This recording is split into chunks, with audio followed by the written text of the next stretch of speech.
Certainly. Okay. Sure. Okay. First off, my opposition to the statement of candidacy for Mr. Canada on the 17th is written out. But I'd like to start by asking him some questions, if that's all right first. He'll have to be sworn, but you can call him as a witness, yes. Okay. Okay. Mr. Canada, raise your right hand, please. Do you solemnly swear the testimony you're about to give will be the truth, the whole truth, nothing but the truth, so help you God? I do. Mr. Canada, you're Don Canada, correct? Yes. Is your wife Kim Canada? Yes. Is she employed by the city? Yes. What is her job title?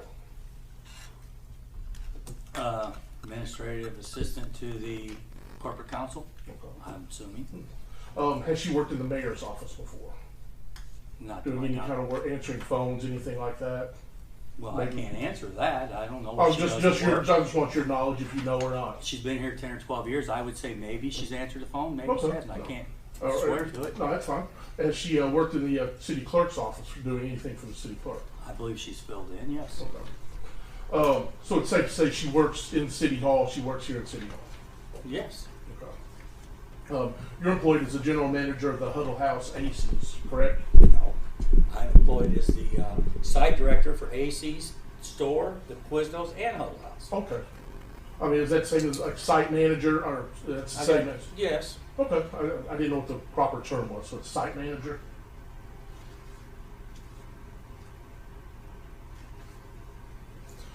Are you a manager elsewhere? No. Just up at that place? Do you hire people in your capacity at your work? Yes. So what other positions does, or what other job description would your, since you are site manager, what does your position entail besides hiring, firing, anything? Well, first off, I'd like to know what that has to do with my petition that we're contesting. My personal job qualifications away from here. has I'm nothing just to do- asking what you do at your job. And I'm just saying it has nothing to do with your contestment of my petition. My job somewhere else. Okay, stop for a second. So are you objecting to the question on Yes. its relevance? Okay, now the chair would need to make a rule on whether or not that question is relevant to this petition or not. I do not believe it is. Okay, now under the rules, you have the right to appeal if you want. The rest of I do want to appeal that, but I'll just continue. Or, well, if you appeal it, then the rest of them will decide. okay, I want to appeal that. All right. Because I think if I'm allowed to continue questioning, you'll see why I want to know this Do you information. think that's relevant? No. Okay. So the objection is sustained. Okay. In your job as manager, something like that, you do deal with federal, or not federal, but maybe state agencies. Since you do serve food up there, you do like involve yourself with the health department, things like that. Yes. Okay. OSHA, have you ever dealt with OSHA, anything like that, with fuel spills, anything like that? But basically what I I'm never asking have is, personally. but you would know what to do if there was something like that to happen. Yes. Okay. We can look at, I'm sure you have a copy of it, your petition for the 17th. That is your signature on your petition, correct? Yes. Okay. Are you aware that your wife filed nominating petitions for you on December the 10th? Yes. And you did sign those? Yes. Okay. You filed separate paperwork on the 17th. That is correct. Why did you file the separate paperwork? I'm glad you asked that because anytime when I heard that you were running for office and I heard Mr. Stratmeyer was, he has a little bit of shady tendency because 2 years. I'm answering your question. You asked, I get the answer. You're right. I apologize. 2 years ago, when we had the last election for alderman, I was sitting down in the office downstairs at 5 o'clock when Mr. Stratmeyer came in and tried to turn your wife's petition in. He was told it was too late, the deadline was. For 5 minutes he sat there and pleaded to please let her turn it in, and she was told no.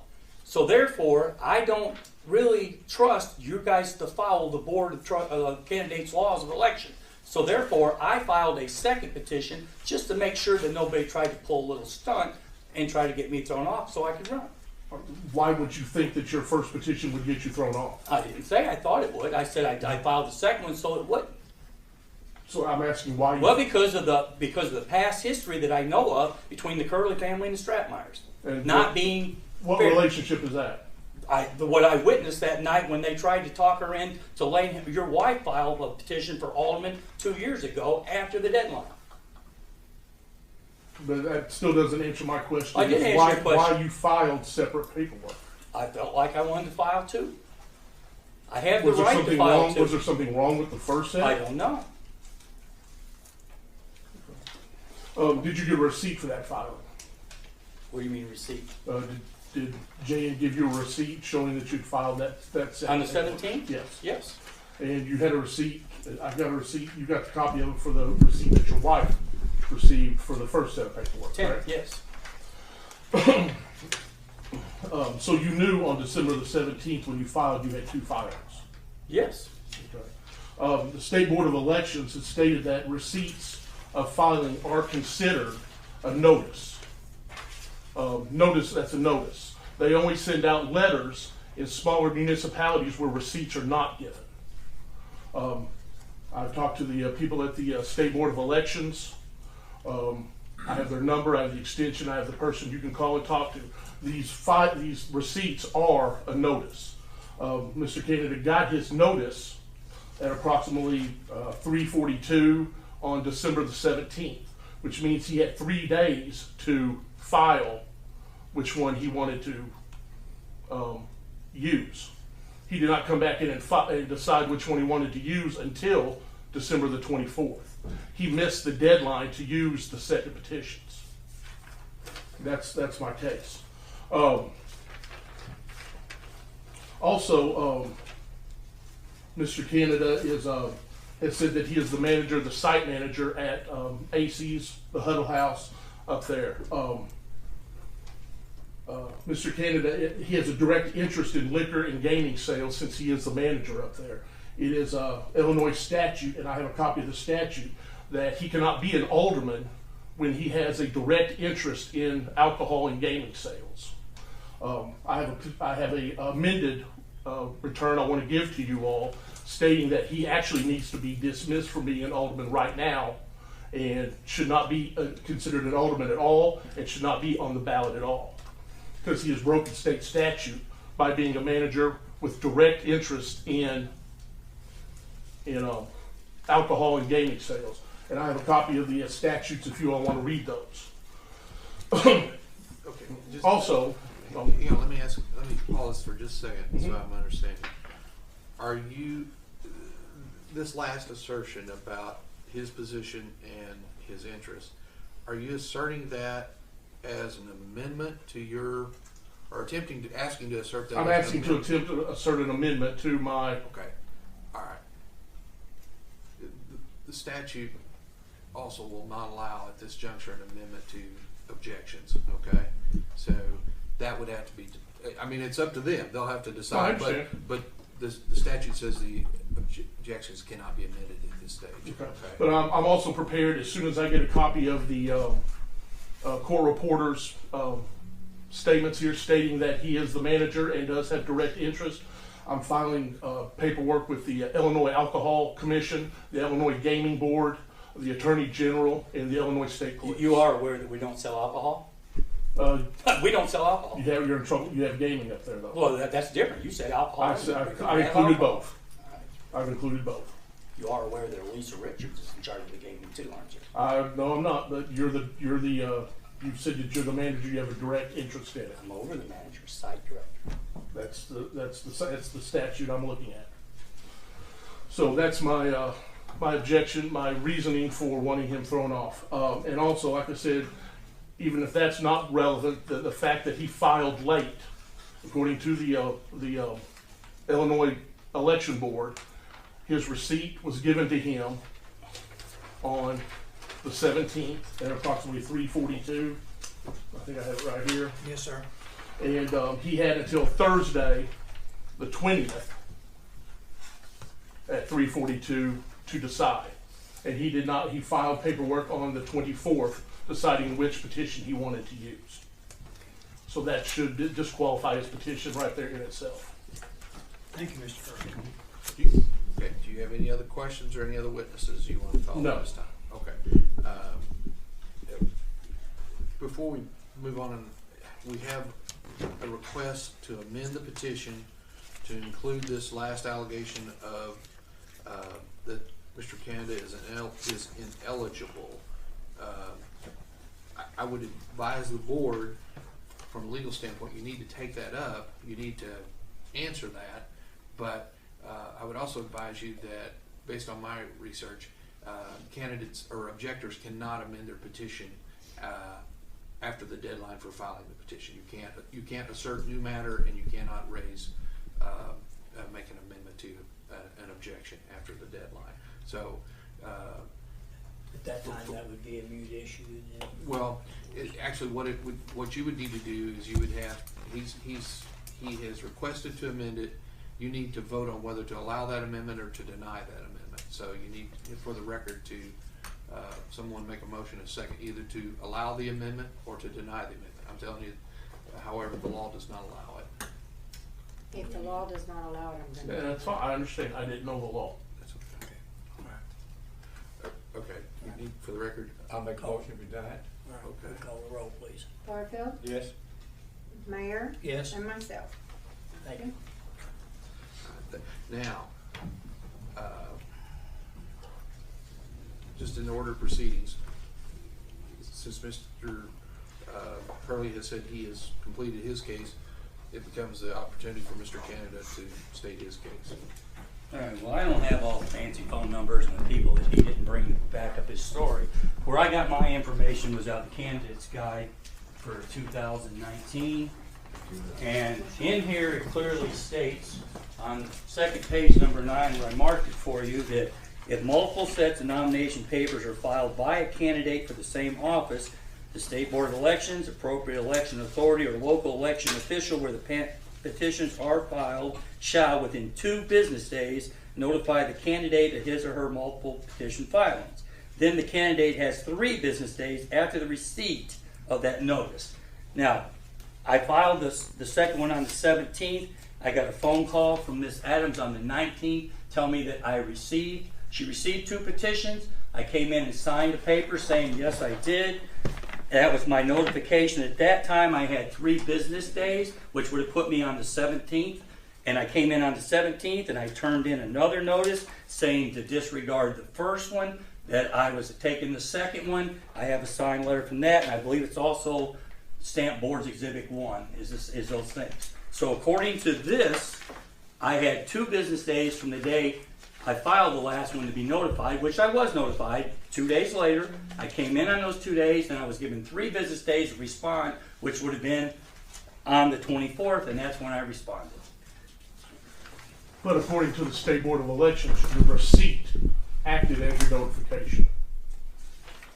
Well, When you receive the receipt. that's what you say, but it says right here that where the petitions are filed within 2 business days and notify the candidate of his permissible filings.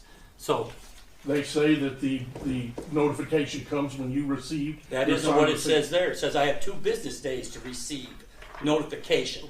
And I did get 2 business days to receive it. When I got that notification, then I came in and signed off on it, and then I brought my paper back in within 3 business days. The notification, it was within 2 business days. Well, that's what you say. I'm going by this paper right here. If you look at the front of it, I'm that's ready. the guidelines. I have it in mind, and that's why I called the State Board of Elections. They said that the receipt serves as a notice because not all municipalities give out receipts. The receipt, the notice that you received in the mail What you're comes saying from. is not said here. What you're telling me is not on this paper. What's on this paper says that after I file the second receipt, I have 2 business days in which to be notified. You were notified when you were given. I the was receipt. notified by a letter 2 business days after I turned in a receipt. State Board of Elections says that receipt is a notification. Okay, I think you've both made your points. First, so we make a clean record, Mr. Canada, are you offering this State Board Elections handbook as an exhibit on your? Yes. Okay, if you don't mind, mark that one as just write Candidates Exhibit 1 down there so she can have that for the record.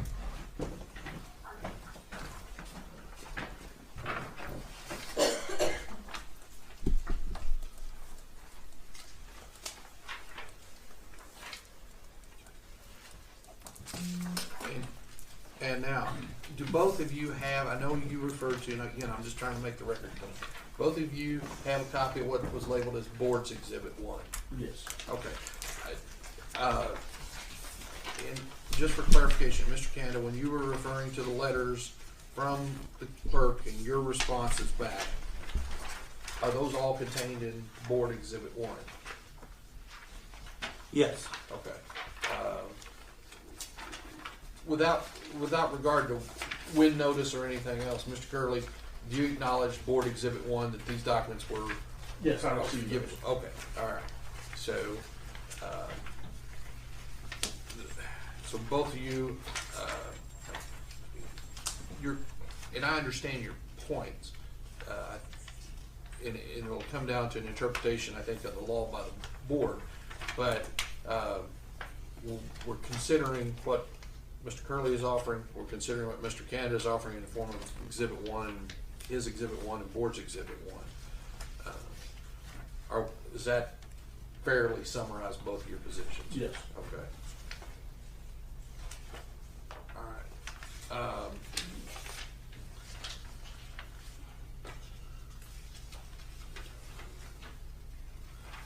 At this juncture, do either of you have anything else to offer the board?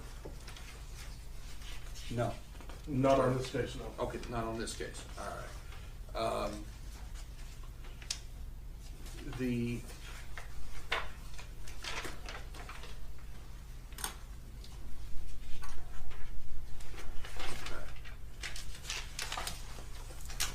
let me find.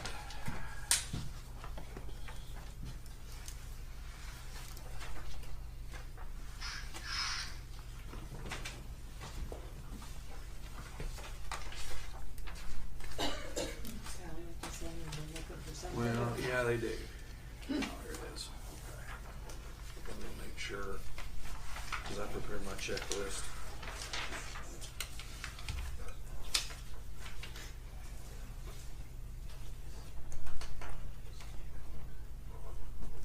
Now, does the board have questions? I do. I have a very simple one, just from past experience. When I call the board themselves, it's just someone on the other end of the phone. It's not necessarily the attorney's office of the state board.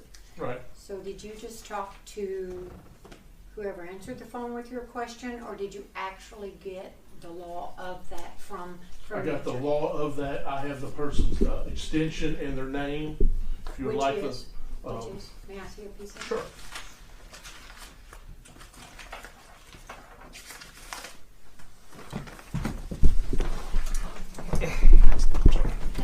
Thank you. So you never actually spoke to the attorney of the state board? I talked to the person in charge of election, So the same people that I have called before? probably, yes. Okay. And Because they- I never get the same answer from them. That was the reason. Well, that's why I talked to two separate, he actually called another person in, I've talked to and I them. talked to two separate people there at the office, and they put me on hold, and they went and either researched it or asked somebody else, and they came back with the answer that I gave you. Okay. That was the question. Mm-hmm.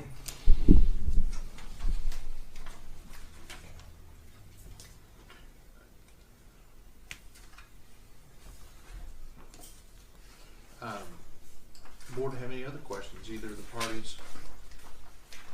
Okay. So Don, I do. So Don, you're a site manager, but you're not, oh, I realize we don't sell alcohol out here, but you are not over the gaming, you are just, Well, I'm over the The site store, of the so I manager can't who say says that that. because I am over the whole store, the whole but you, site. I understand So, that. But that's therefore, I not would your be main over. concern. No, I'm over all three stores. Thank you.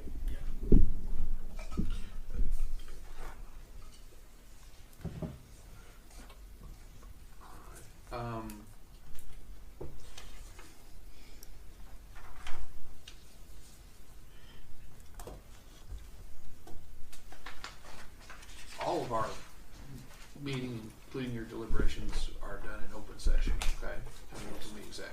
So, I guess the question is to be, do you wish to, work on this one right now, or do you want to hear all three cases and then walk through them again one at a time? Or you wanna do this one while it's fresh and decide it, and then, decide it? Okay. All right. I think I've provided you previously with a brief concerning the statutes that may be applicable, particularly in this case. There are two statutes that I think apply. One is found at 10 ILCS Article 5, Section 7-12, subsection 11. And that's on page 4 of 6, is the reason I asked him that. Yes. 4 or 6 of what? Of this page, where I actually have the true law I read to you. of Yeah, that, yes. yeah. And also, the same language is used in the election code at section 10-6.2. I had the entire paragraph typed up for you so you would see the statute. The statute says that if multiple sets of nomination papers are filed for a candidate to the same office, the State Board of Elections, the appropriate election authority, or the local election official, which by the way in this case is the city clerk, the local election official, are filed, shall within 2 business days notify the candidate of his multiple petition filings, and that the candidate has 3 business days after the receipt of the notice to notify the State Board of Elections, appropriate election authority, or local election official that he or she may cancel prior sets of petitions. If the candidate notifies the State Board of Elections, appropriate election authority, or local election official, the last set of petitions filed shall be the only petitions to be considered valid by the State Board of Elections, election authority, or local election official.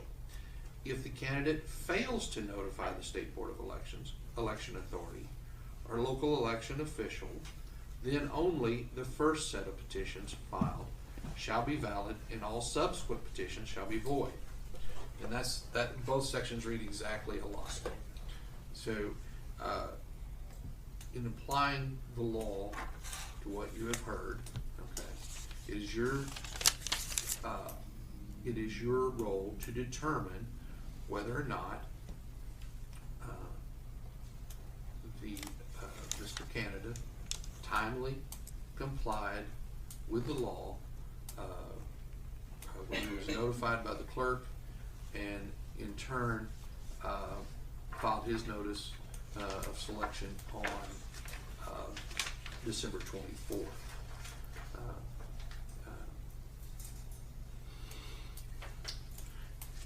And going through all the records, the notifications, the receipts, and the petition part of it, and we've heard, I mean, that there is no,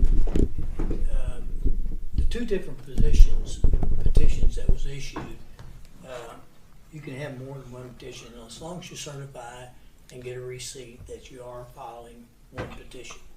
And I think with the records, for the record, I think the receipts from the clerk actually determines that that's working days, not weekends, holidays, whatever. That, in my opinion, it has meet the criteria of the petition being valid.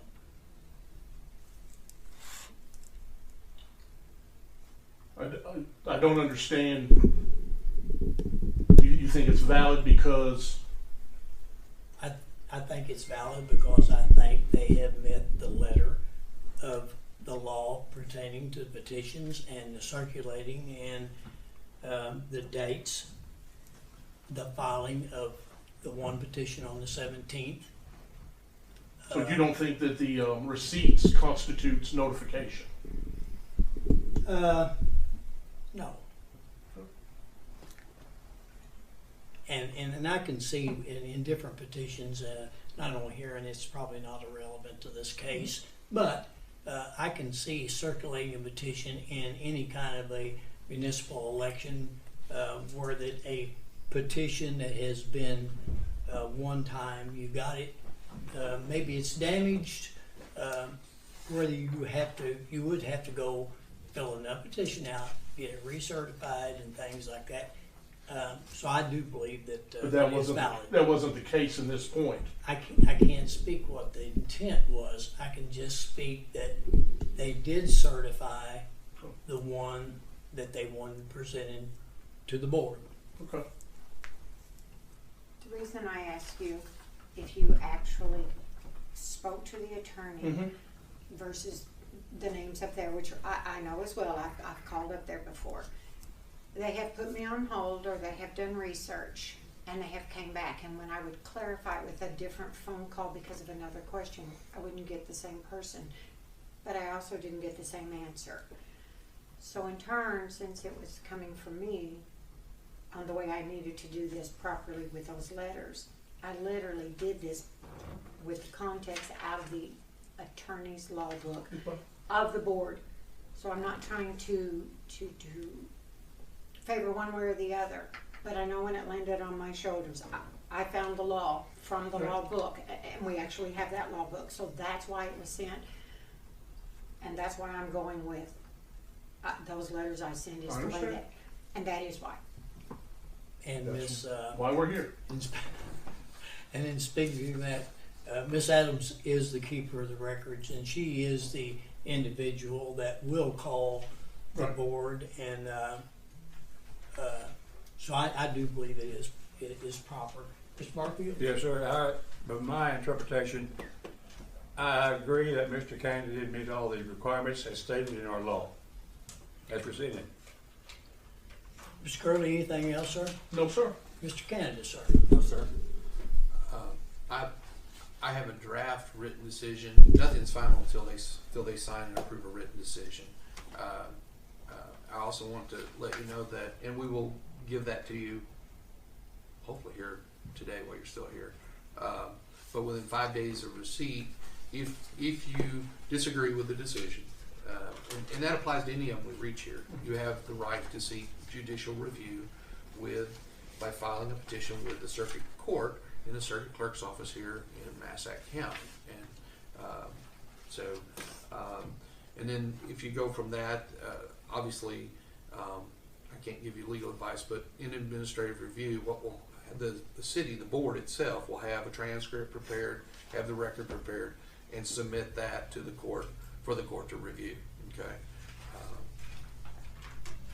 I'm gonna get copies of this so you can look at this. And if you want to move on to and start the next one, the county clerk representative is Yeah. here. Well, just for informational reason, if the petition on the 17th is valid, it does. Is it The necessary? petition of the 10th, is it not a mute issue? I will agree to bypass that one since Do you want to do? Okay. if you I want- will let's- agree. We left it on here. I was going to advise the board that Just if to you save would- time. if you wish to that's pursue mute, that one, I would I will advise them to certainly have go you do in. that.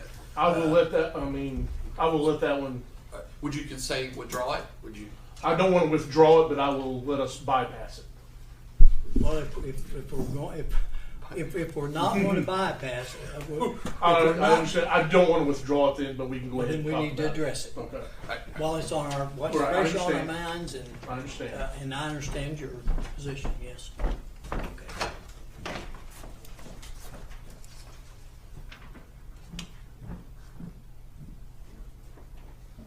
Can we clarify that was 2018-4, that hearing we just had? The one that we just heard was 2018-4 Okay. Hurley versus Kennedy, December All right. the 17th petition. Okay, thank you.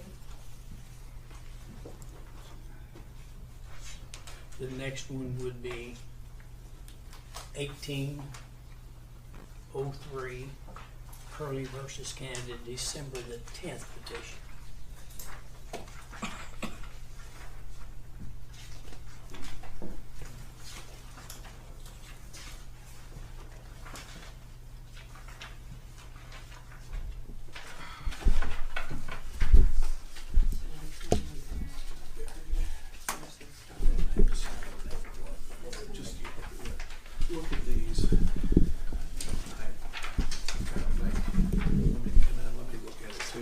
All I have tried to make these so that we could, I've made alternates.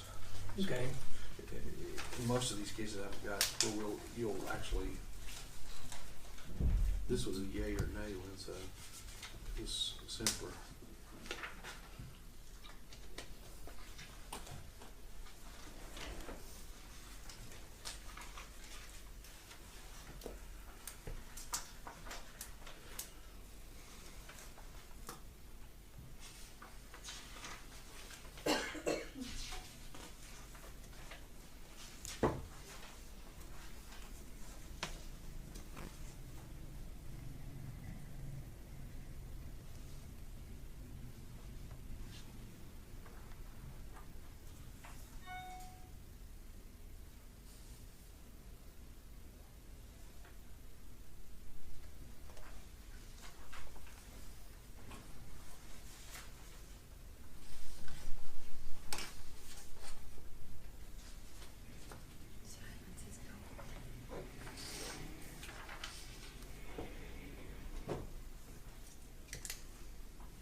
If you guys wanna write anything else in, or you wanna, we'll retype it.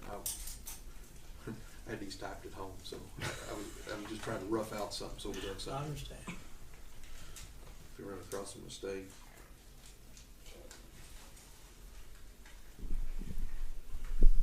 I think that's the gist of it.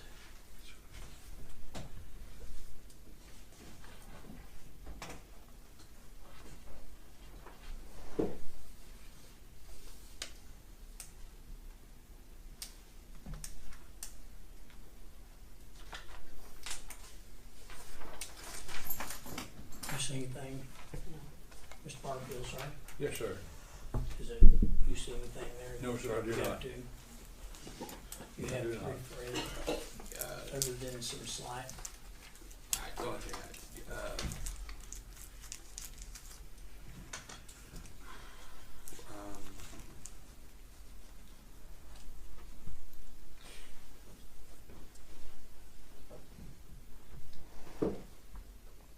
yeah, it'll be all right. It's fine. We've got everything in the record.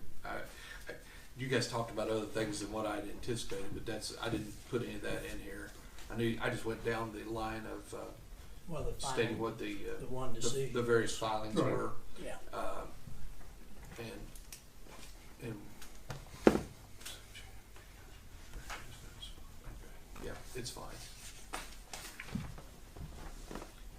So, Yes, if you will.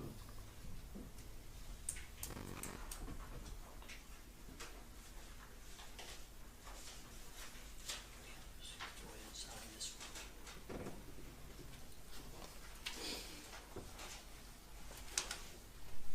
We'll swap these. just swap the back sheet.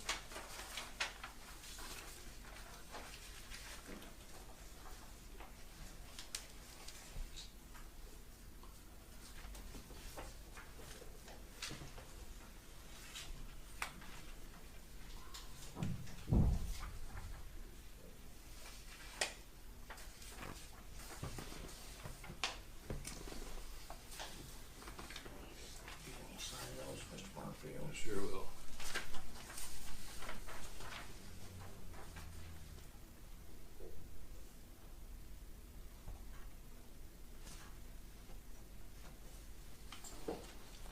We're not gonna do this the way they do the federal and stuff like that, we're not giving you a pen, so once we sign this, you don't get a pen. Thank you. Okay.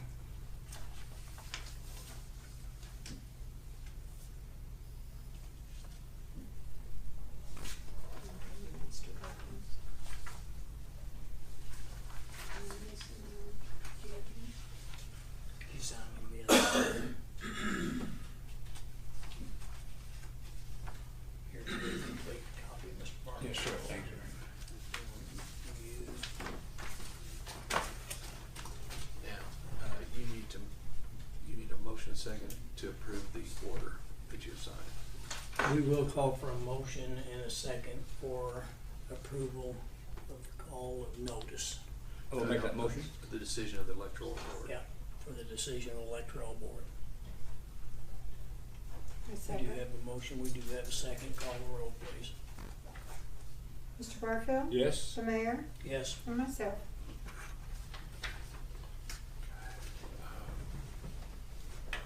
you want all three of these, Rick, or? We need one for the record there.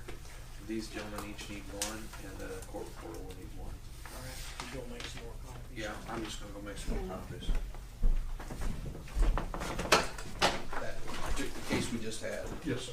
yes, 2018-04, okay. All right. Moving forward, we will now hear the case number 3, Curley versus Kennedy, December the 10th petition, and we would ask for the clerk's registration cards to Ms. Hillebrand.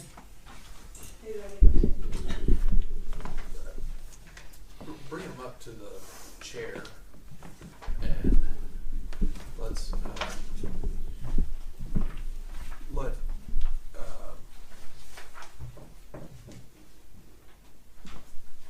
let's see, tell, which goes to which. Okay, alright, these are the three, okay.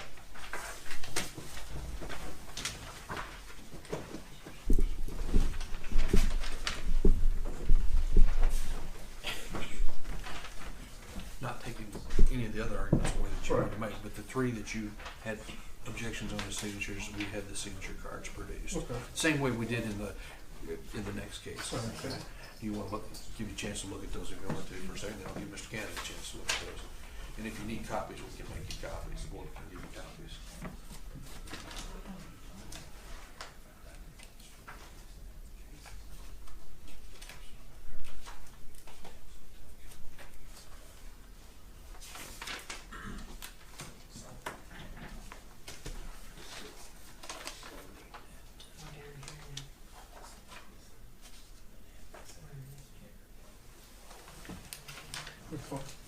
Are they okay? All right. And you're welcome to use The them. first one, I'm still not, that top one I'm not sure about. Okay, all right.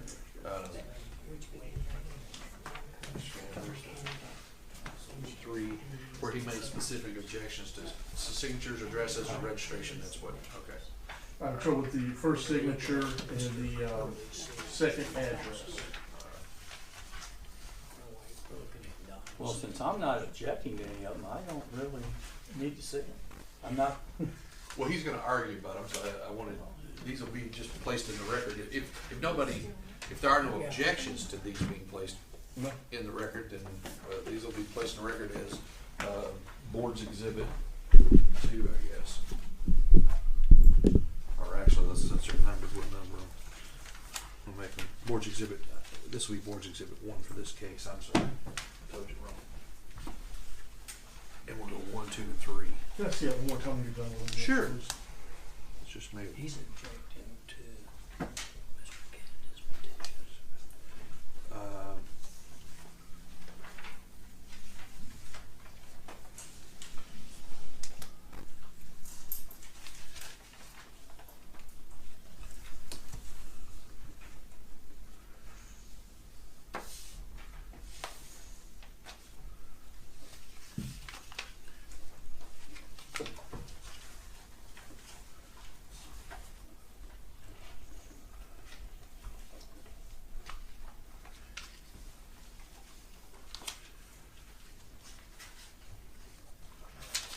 Sure.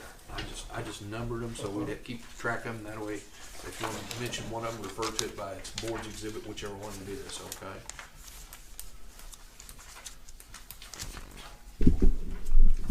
All right. And anybody that wants to see them, I'm gonna let the board have them, then we'll put them in the record after.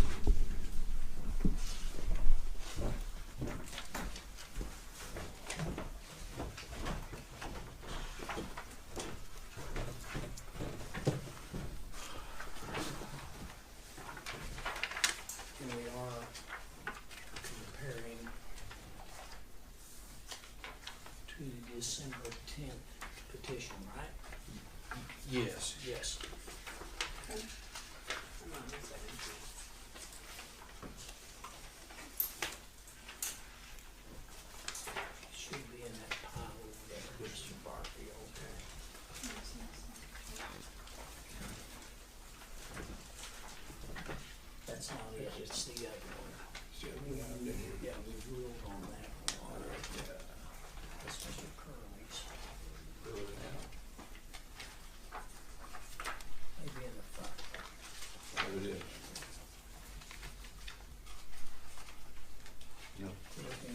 December 10th.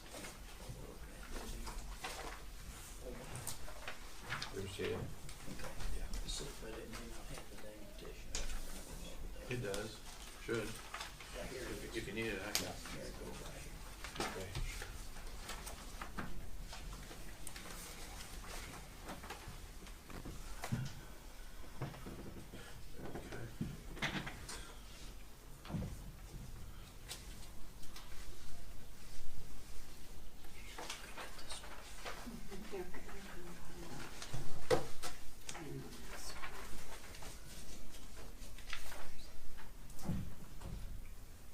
Yeah, should have increased.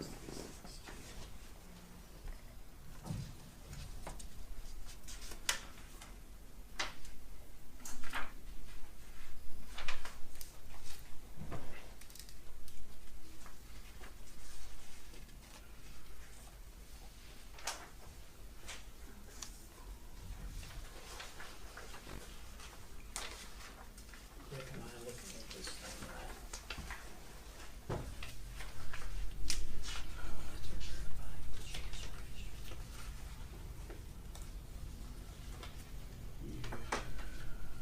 Yeah.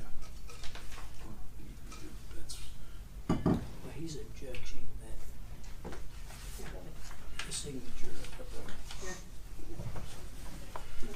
well, on that one, This signature against this signature. the first one is, this one right here is a signature. I know it, but he's objecting if she is a registered voter or not. So 1510, Catherine. I don't know, no, I can't tell you. I can't either. No. Go back to this thing. Here's this. Here's this. Here's this.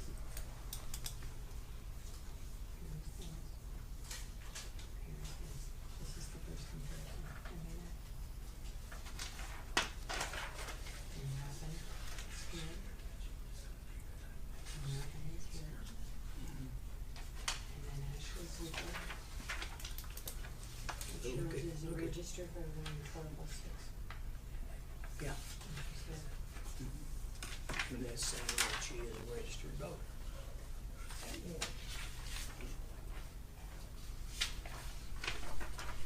The problem, Mayor, is my preacher's wife wrote 316 East 3rd Street. She lives at 316 East 9th Street. The church is on 316 East 3rd. So I had to file again because she put a 3 instead of a 9. She wrote her church address down instead of her house address, which is identical, but the streets are different. Okay, let's take these in order.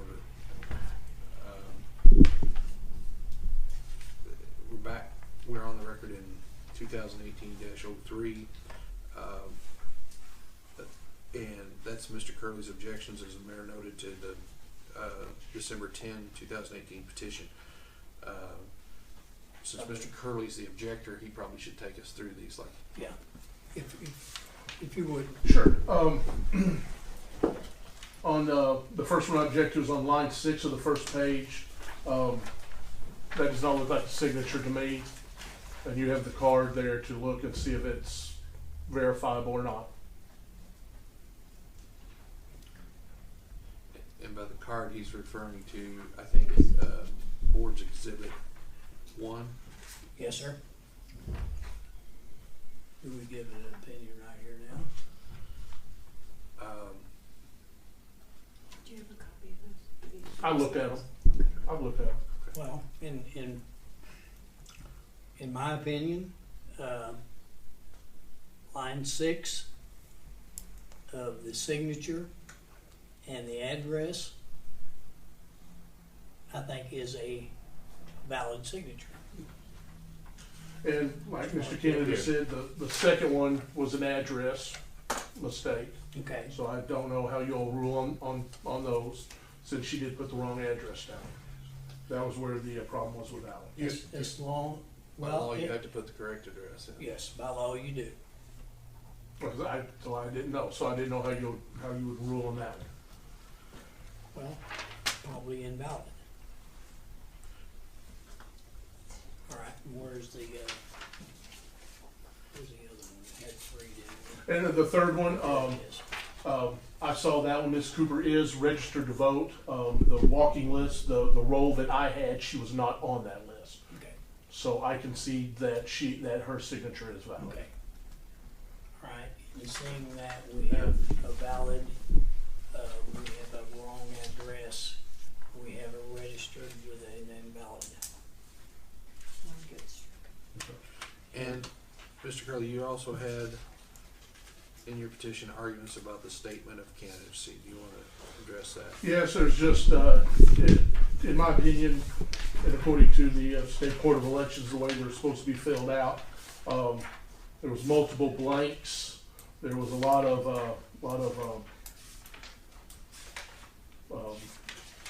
things not circled, like where city was. He did not state what office he was clearly running for. You can see I filed the paperwork for that, and I leave that up to you all to look at that and judge. Well, in noting that, I think we still go back to the same issue we had in the original. There was some discrepancies in the December 10th petition. I think it is duly noted. But then on our first reading of the December 17th petition is a legal petition. It's the one that was actually certified underneath the clerk. So, in my opinion, I think the issue we're pertaining to now is that you had a valid, but it is a candidacy. mute issue. I understand. Okay.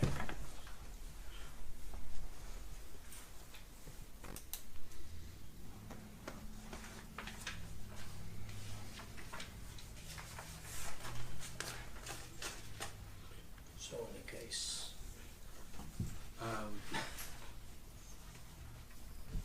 That petition was never filed. no, that's right. Yes, and I understand. Yeah, it was never filed. So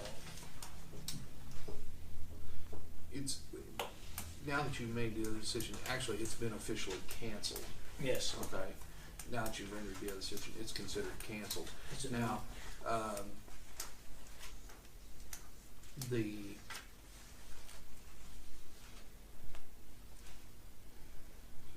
alright, so I, and I,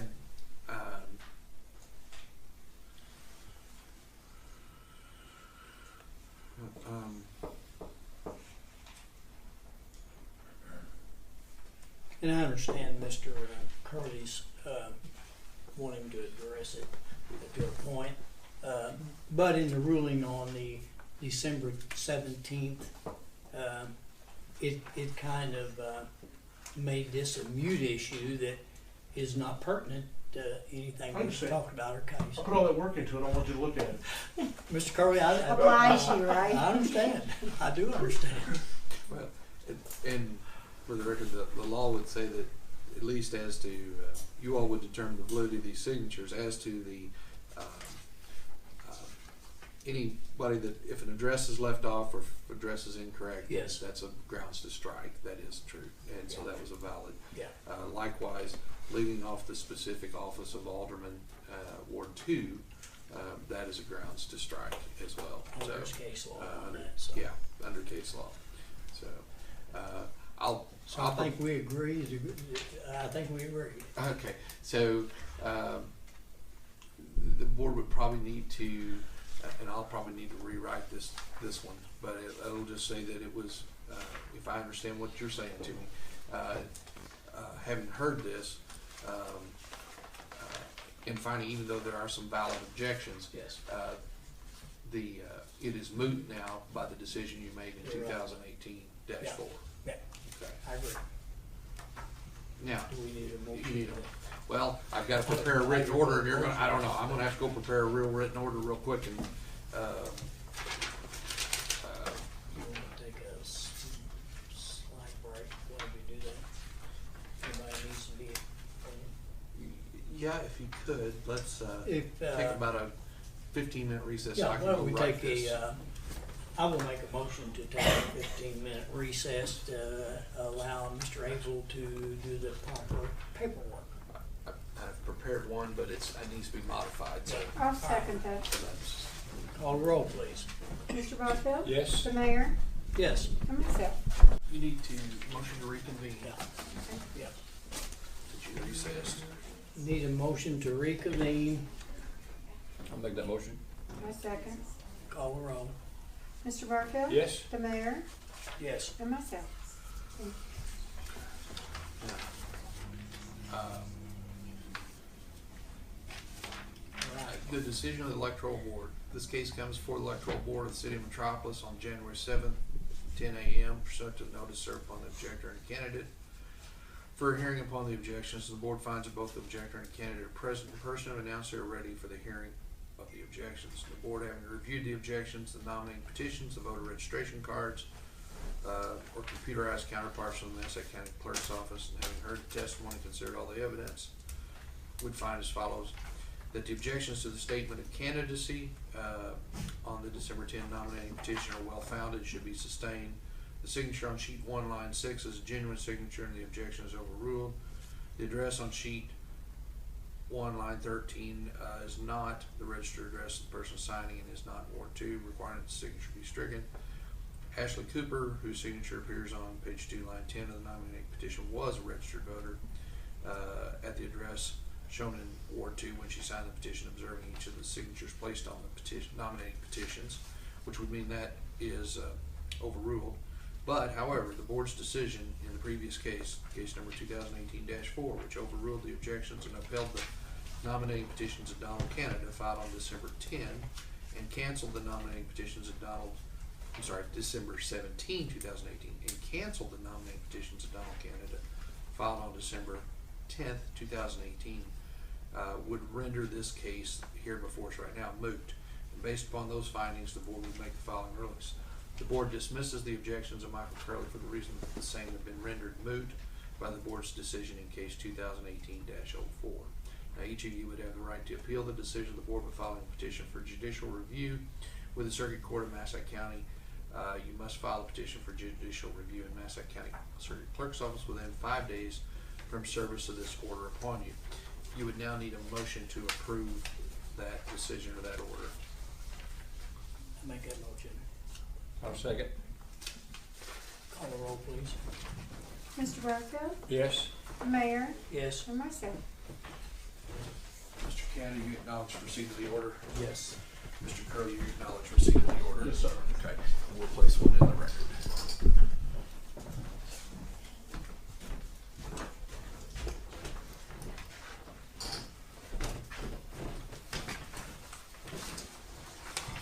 Mr. Abel, the exhibits for this case. I'm sorry, yes, before we move out of that, we need to, the county clerk's records. Okay, I'll put it right here. Those are, Yeah, that's all right there.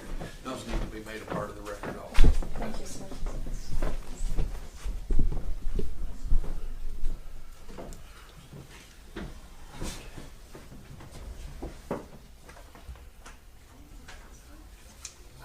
Moving forward now, case 218-02 Canada versus Curley. We ready? We're ready. All right. Now, if I have exhibits, I start with number 1 for this young lady. Yes. Hand out board exhibit 1, which is again the candidate's guide, but it's got different papers to it. Just so everybody will know what I'm talking about. Like Mr. Curley, I'm not an attorney, I'm just trying to figure out what I gotta do to get to where I gotta go. If you look at that, go to the second page where we have it highlighted with an X. I just want it to be said that the circulator must personally witness all signatures given and the required circular statement stating that all signatures were taken in his or her presence. You flip over to the next page, it basically kind of says the same thing. It says that, in short, also certifying that the signatures on that sheet were signed in his or her presence and are genuine to the best of their knowledge. So now I need to, I'm objecting based off various reasons, which you can see on my petition here. But on page 1, number 9, I cannot make out the name or the address. And I don't want to interrupt, but the clerk's office, I did bring over, that was part of your order now. You Yes. don't have to take them now, but at some point during this, whatever the parties want, we have, all those were their objections to signatures, we had ordered and asked that they bring those over, okay? So whenever you. We can look at them now if you want. It's up to you. Yes. It's your case, it's your case, I didn't want to interrupt you, but see, Let's when go you start ahead talking and about get them out there.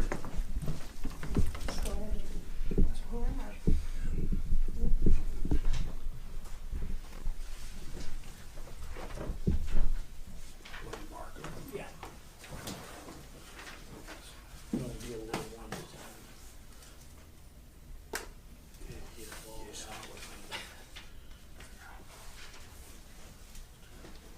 All right, see, Mr. Zill's name was. See if I can get them in that order.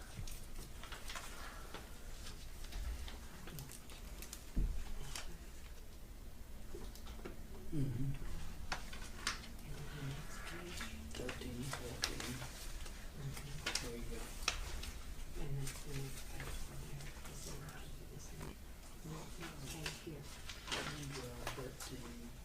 14. Is on here too. And page, that's still in page 1. Page 2 is 7, 8, 10, 11, and 13 and 14.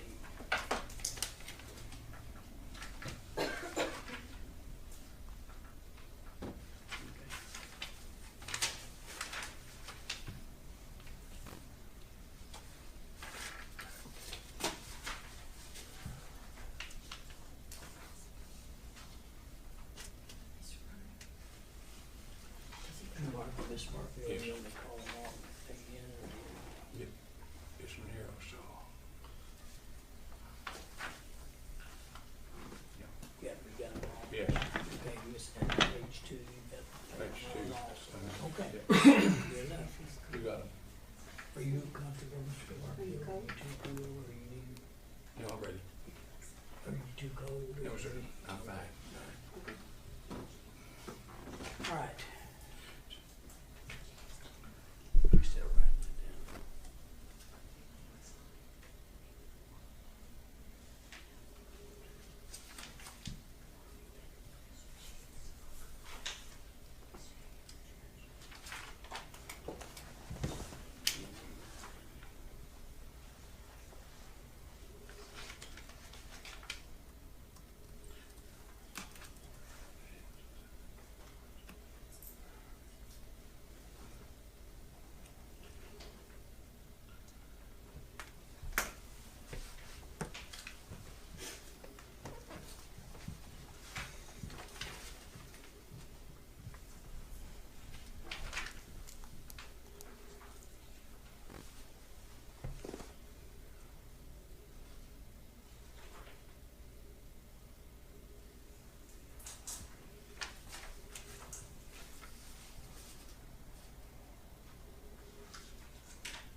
But there's no signature. There's no comparison on that, it's just On the- yeah. on the very one. first.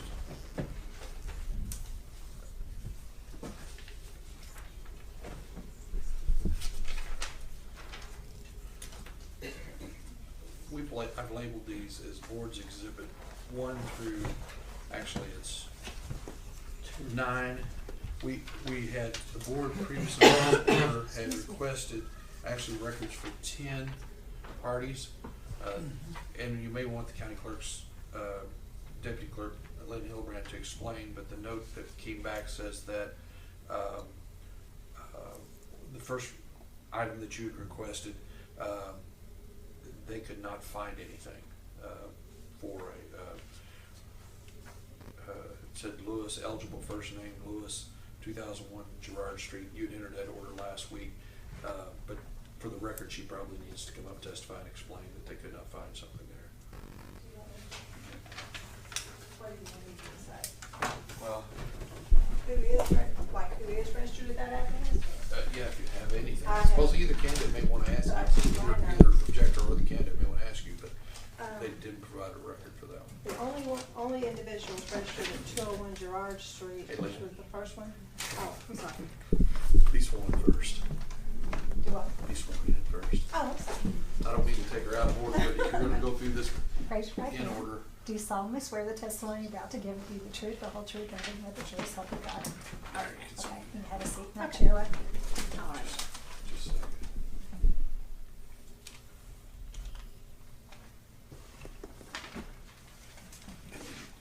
Both of you, I don't know, if you guys don't. You can look and then I'll look. Okay, all right. Now I can show you, let me show him the note too. This is the note that came back with that from the board, to the board.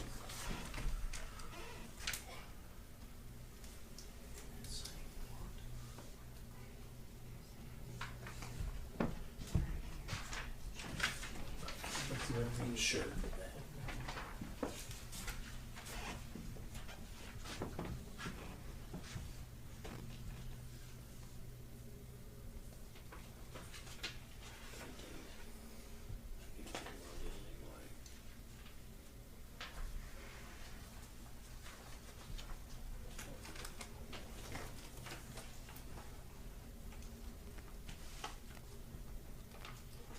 You don't know me?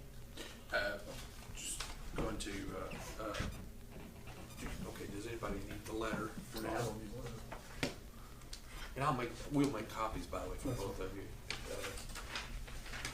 If it'd be easier, we'll have Jane go make these now, then you've all got one. How about we do that? That'd be easier, because there's more numbers here. It was easy on the last one, we only had 3 things to look at. Here's 9. Let's let the clerk make it.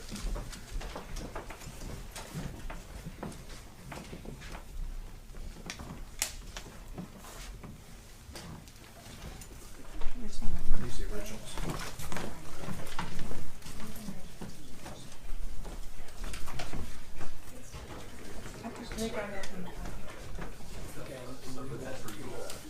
Well, as he goes through, it's his case, he'll have to order stuff.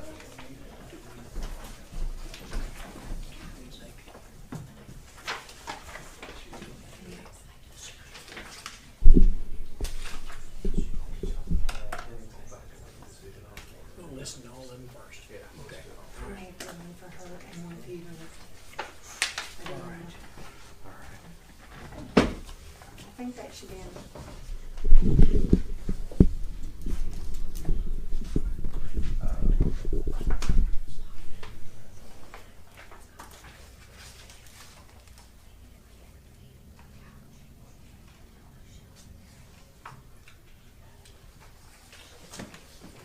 Tell you what, maybe, I'm not gonna bar either of you from asking a lot of questions, but let me just get 2 preliminaries if you don't mind, and we'll get, that way we'll have it directed.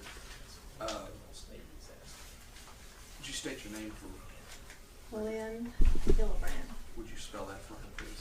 LYNNEHILLEBRAND, Ms. Hilbrand, where do you work?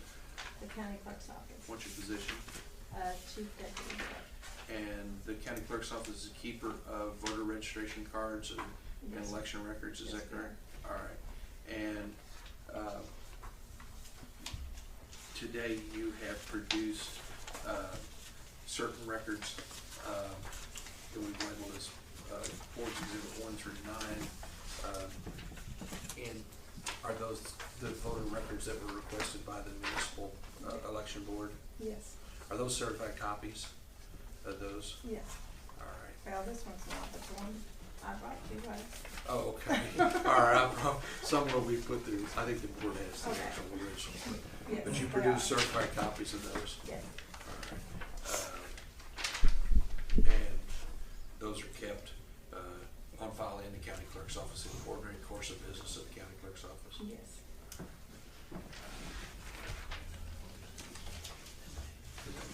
And I guess, was there Yeah, 12. one record you were not able to find, the ones that the board ordered? Correct. On the Lewis, the first one I that might have says, it right here. there was, nobody with it. I think the thing said first name of Lewis, there was nobody by the first or last name of Lewis registered that we could find at 201 Gerard Street. We had 5 individuals registered there. Okay. One was Opal Farmer, Kevin Summers, Robbie Thompson, Shirley Woods, and Dusty Summers. Oh, yeah.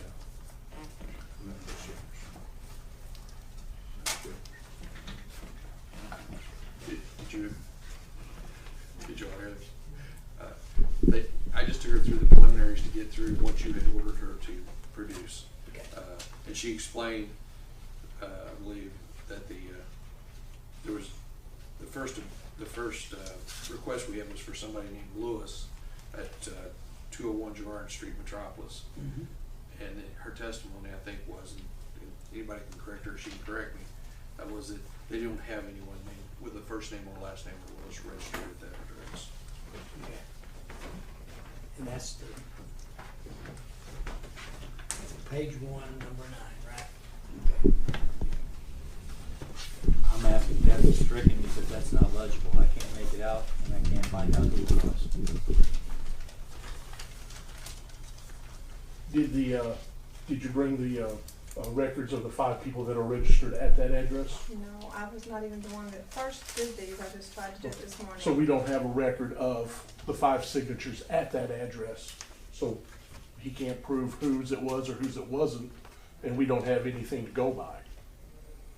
I just have to prove that it's not something Lewis, and that's what it says. It could be farmer, it could be, without seeing what the other people that live there, what their signatures are, we don't know what that is. He said so himself, he can't read it. So how do we know it's Lewis? The rules say it's ineligible. If it's ineligible, you can't go by it. But I mean, if we don't know whose it is, and we don't have the other registration cards to see if they compare to somebody else, how can he say it's ineligible? do you know who it is? It's No, your petition. I didn't get signatures on my petition. Well, it doesn't look, it's Who's the last It is a person board, that you showed them? okay, would the board desire that the clerk pull and produce all of the cards for anyone that's registered at that address to present? We can move on, To but she compare could go with back that and address. produce those. Do you wish that she would, then you can compare with the signature? probably the only way we're gonna be able to tell if it is a comparison is if we have all 5 of them. All right, so would it be your pleasure then to request the clerk to pull the registration cards for all? Please. Yes. Mr. Barfield? Yes.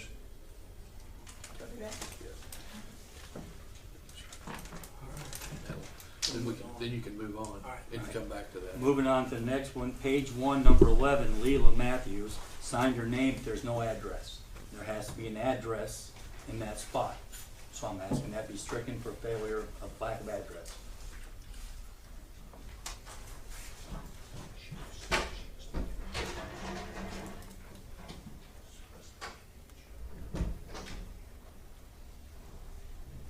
Are we going to approve or disapprove these?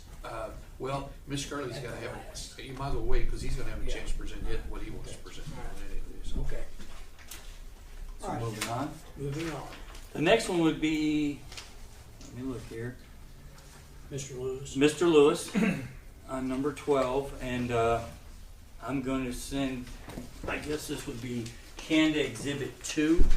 There's a copy of my original, my first petition, where Mr. Lewis signed mine also.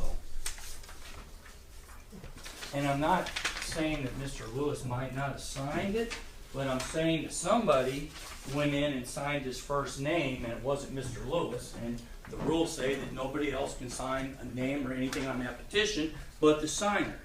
And if you clearly look here, it says Lewis, and then the next one where the address is, it says Robert, 816 Market. You can tell that Robert went back in and wrote in with a darker ink at a different time, and that Robert that was wrote there does not match the Robert that he signed here or the Robert on my petition. So I'm asking that be stricken because somebody else filled out his name on that line. Now,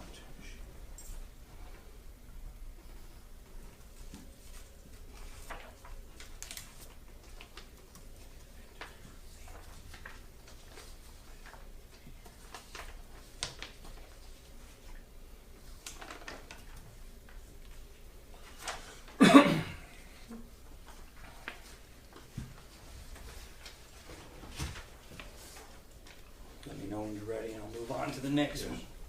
I believe All we're right. ready. All right, the next one would be Carla Boyd on page 1, number 13, and we'll make this one Candidate Exhibit 3, which is just a copy of the petition, and Mrs. Boyd's signature card, which everybody probably now has seen. I gave them copies of All mine. right, well, Yeah, we've got a few. all right. Well, this was mine, but I'll get. You can do that. What I'm saying here is that if you look at Carla Boyd's signature card and Mike Boyd or Joe Boyd's signature card, their signatures, then hers matches the petition for hers and Mr. Boyd's. I'm attesting that she signed her husband's signature, that he wasn't present, because if you look at his, he writes his name in cursive on his voter's registration. Mrs. Boyd has a thing where she prints, writes, and prints. And if you look on the petition, her name is in cursive, and then she printed Boyd, and his name is in cursive, and then she printed Boyd. The Boyds are identical. There is no way that two separate people signed Boyd the same way on that petition. So I am attesting that Mrs. Boyd signed Mr. Boyd's name, and that is also against election board rules, so they need to be stricken from the record.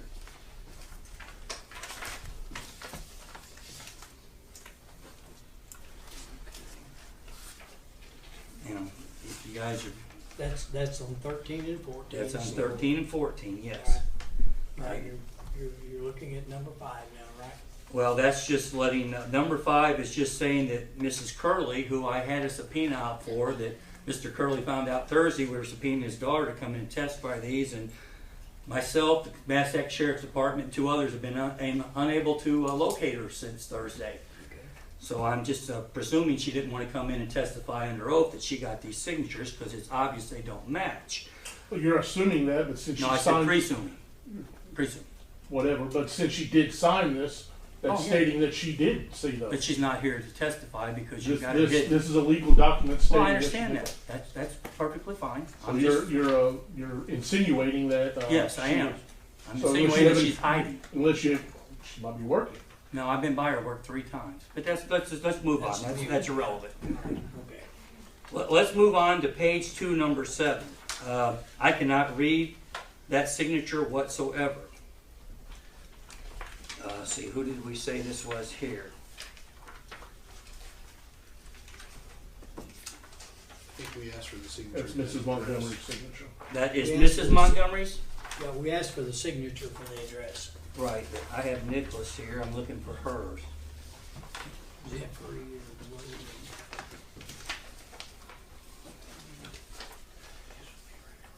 Robert, Joe, Kara. All right, here we go. So her name is, well, can anybody tell me what her first name is? Because looking at this, that looks like a Casey Montgomery or Monnet or something. It doesn't say whatever this is Montgomery. So once again, I cannot verify that that is Miss Montgomery.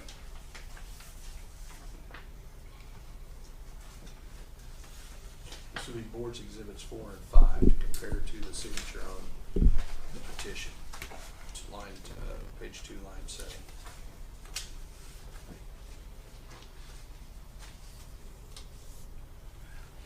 doesn't show, it's not even close as far as I'm concerned. This one, Em- yeah. yeah, it is right here. There's 5. This is right here. Yeah. This one right here. Not even close. Okay, all right. Moving on, page 2, number 8. I'm not sure what it says, but once again, there was no address written in, which again makes it, Mr. Curley proved with my earlier one, it has to have a valid address, and it doesn't even have one there, so I'm asking if that one be stricken for no address. Okay. Moving down to page 2, 10, and 11, Kara and Lauren McNair. I am contesting that they are not registered to vote at 1406 Catherine, either one of them. And I think that's what this said, wasn't it? That they were not registered voters? Yes. So I'm asking that both of those be stricken. You're comparing, on this, you're looking at, the question was, are they registered voters at that address? And you'd be looking at Board's Exhibit 6 and Board's Exhibit 7 for the registration of these.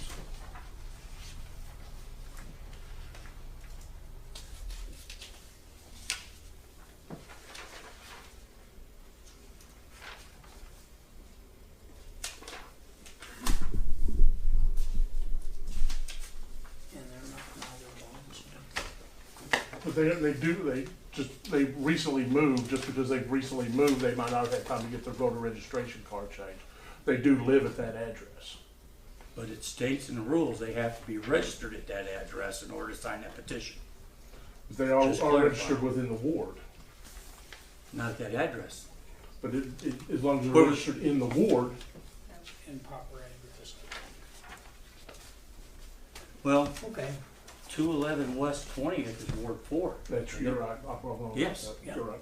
So that's not in Ward 2. Right. And that's those two. All right. Last but not least, moving on to page 2, 13, and 14. If you will look at the signature cards, well, here, let me Board's just, Exhibit 8 and 9. yes, and I'm gonna make this, this must be maybe Canada 4. Does that sound right? Or 3, because I didn't have to do so many. You're Where's my at 3. All right, let's make this No, one, we have three right here, so. yeah, so this is 4. Make sure I'm on the right one. Make sure everybody gets a copy of the correct one. What you'll see on the back of this is an affidavit that Mr. Nichols signed just a week ago today that was notarized, and it matches his voter's registration card to the T from 2 years ago. But neither one of those two signatures is even close to the name on this petition. And then if you look at Laura Nichols' voter's registration card, she has a first name L on Laura and her middle initial is L, and if you look at her name, it's not even close. I am contesting that neither one of those two signed that petition. That somebody else signed it, which makes it invalid, both of them. When you talked to Mr. Nichols, what was the affidavit regarding? Oh, I didn't have him sign one for me. I got a copy of one he signed for somebody else.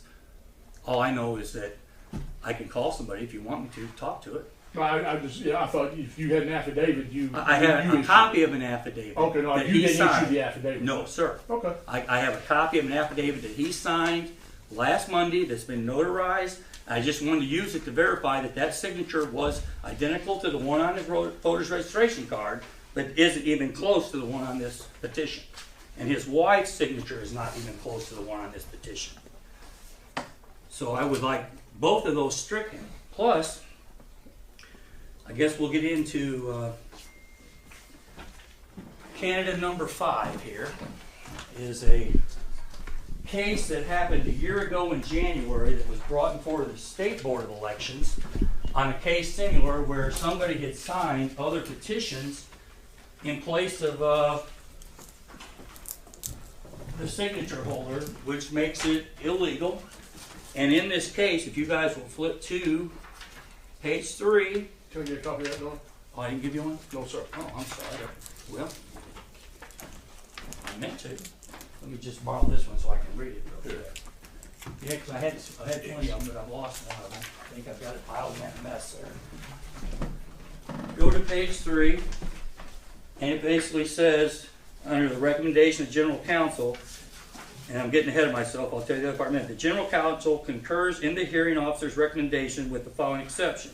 If you go to the paper clip, there's some more underlined, and it says that based on a visual inspection of those sheets, it was clear that the signatures on multiple lines on multiple sheets were written in the same hand.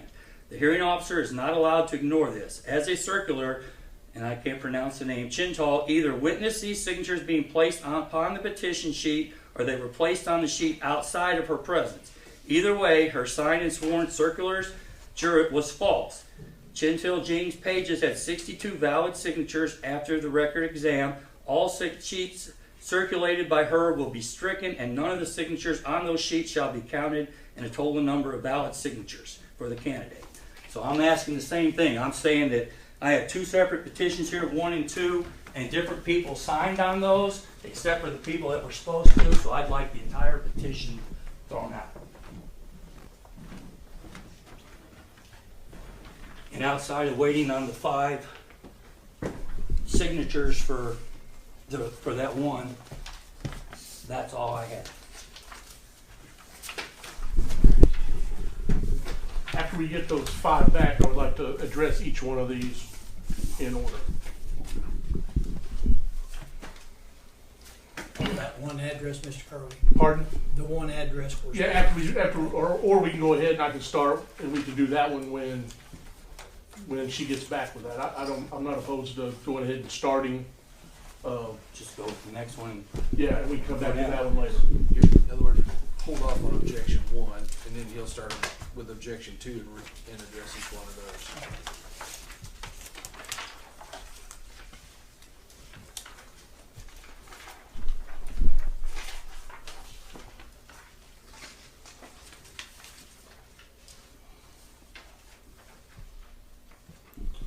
Let's see.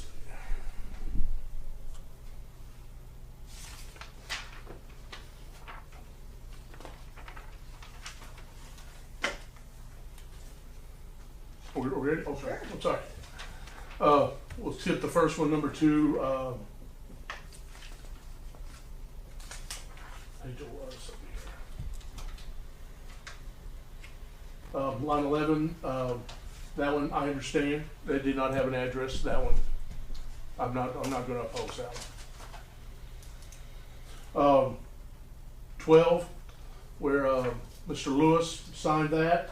If you look, the Robert in both cases are the same signature, and they do match the signature card. So he might have started, signing Lewis and then went Robert in the next blank, but the address is correct, and that is a valid address. It is a valid signature.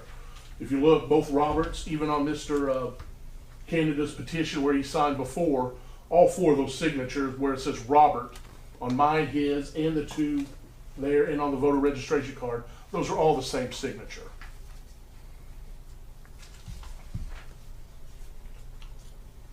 I believe that should be left on there.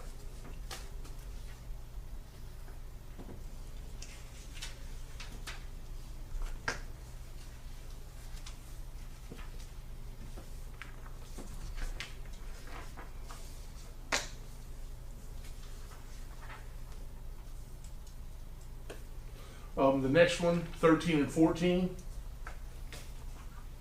I contend that is Carla Boyd's signature. It's similar. It is almost identical to the one that's there.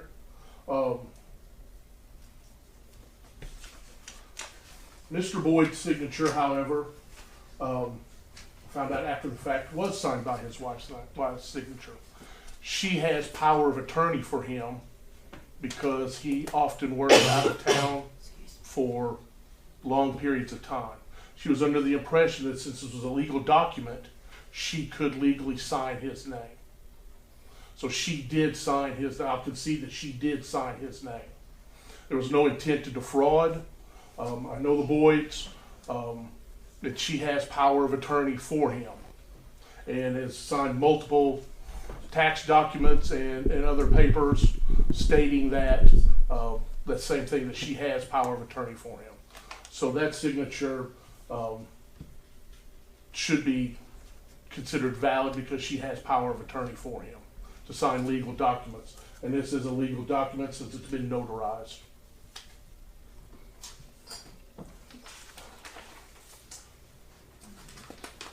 I'm gonna respond to that real quick. She might have power of attorney, but that isn't what the board says. It says no one should sign for, spouses cannot sign for each other.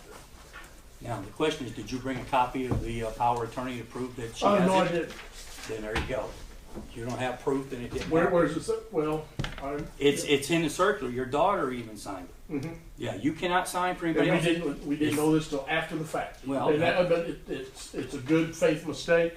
There is a power of attorney. And I didn't realize, honestly, my I did preacher's not realize. wife made a good faith thing too when she put 3rd Street instead of 9th, but you But that- still contested it. But that address is non-existent. It is existing. No, It's it's a not. church, it's just not in that ward. That's on the 400 block, not the 300 block.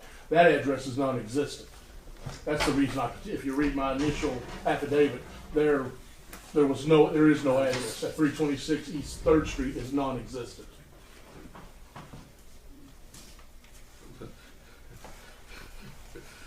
Let's get back on Okay, this back on particular track. one, All right. okay?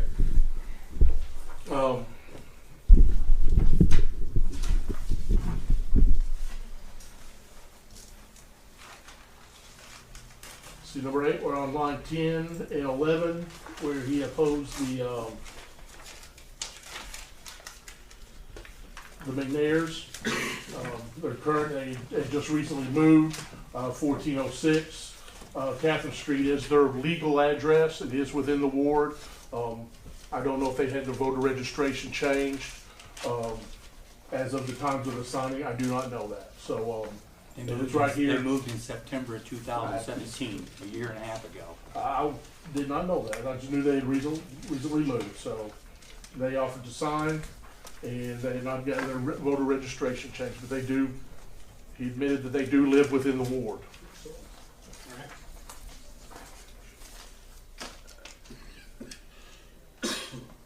Let's see. And 13 and 14, William and Laura Nichols.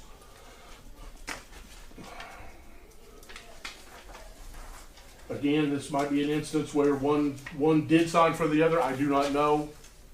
They were both at present, from what I understand, present at the event where my daughter got their signatures. They had an event going on, and they were both there. She went in and was talking to both of them, and she believed that they both signed the petition. I'll state for the record that I know for a fact that nobody outside of the people that's supposed to have signed these signings. I didn't go back and fill anything in. My daughter definitely did not go back and fill anything in. I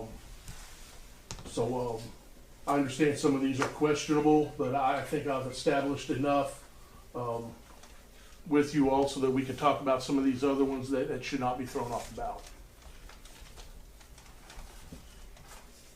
I talked to Mrs. Nichols. I went down after, and when I was verifying the petitions, and I asked her if either you or Mr. Stratmeyer had asked her to sign that because Mr. Stratmeyer was staying there at her property at the time, and I thought maybe he got her to sign it because it didn't match the thing, cards. And she says, no, Mike Curley asked me. I said, you know, Mike Curley asked you not... I asked her if she wouldn't mind signing for me. I did not have the petition with me.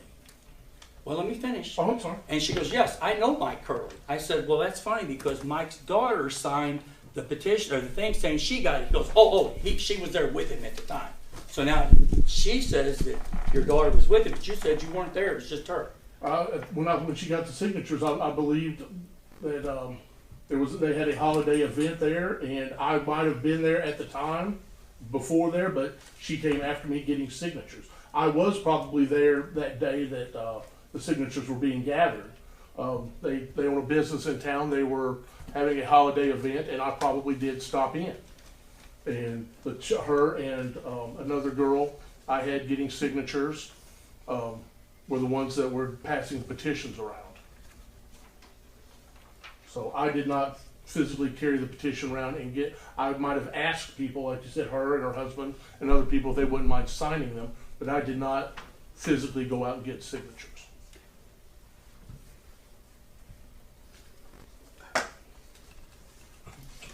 Before we go. So you could see that she admitted that she did sign the, she did sign the No, petition. no, I'm admitting that neither one signed it, that somebody else signed their names. Neither one of those signatures match their cards. So I'm contesting But that she no. said, but you just stated that she, I said that she said you were there and you asked her, and I said, but his daughter goes, oh, she was there too. So So, she- well, the stories don't match. we're talking about a month ago You- at you- a holiday And party. You might have asked her if she would sign, and say yes, Right. and you might have signed her name. I don't know. I didn't sign anybody's name to anything.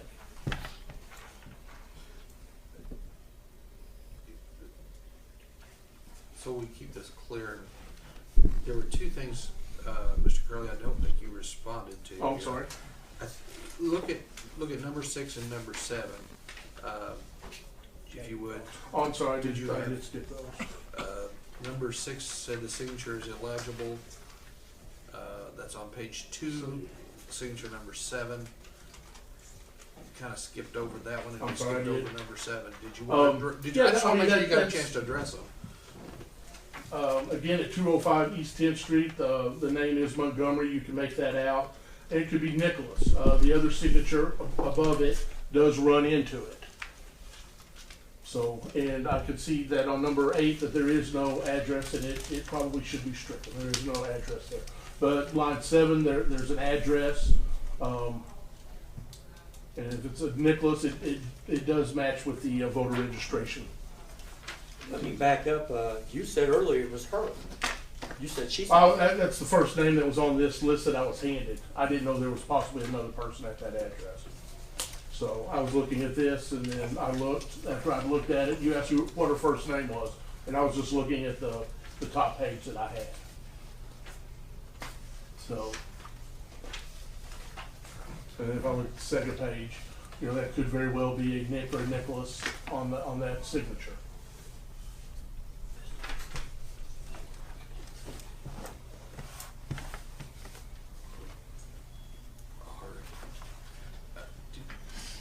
Can we go back to the first one and take that up? Sure. Yes. Then you get six.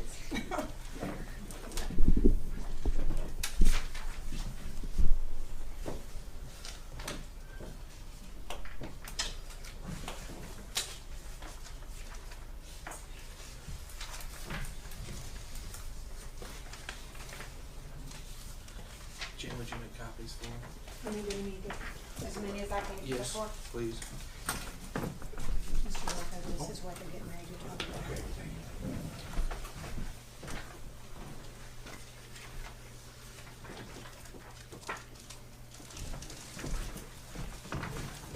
This is your copy. Wait a second, she'll get the originals when this is done. Okay. But that's okay, Let me slide down. because we'll have to get all the There you go, boards Mike. exhibits.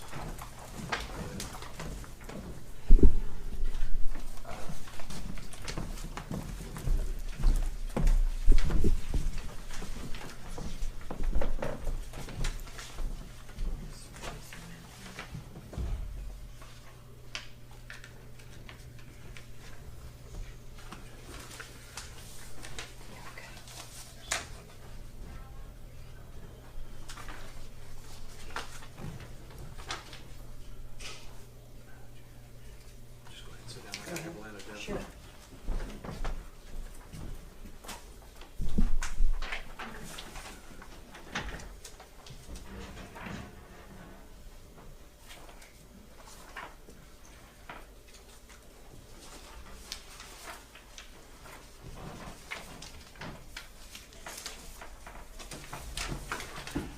All right. Ms. Hilbrand, you're still under oath, you recognize that? All right.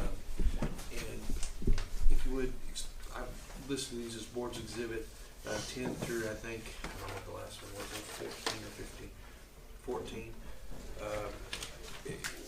Are those the voter registration cards for all the people registered at 201 Gerard Street, Metropolis? Yes, they are. All right. And are those true and correct copies of the originals on file in Yes, they Sid are. County Clerk's office? Yes, they Okay. are. And are those kept in the ordinary course of the business of the county clerk? Yes. So, we'll, the board's got copies, so I'm gonna leave these, we'll put these in the record as board's exhibit, 10 through 14. Are there any objections to that? No. No. Okay.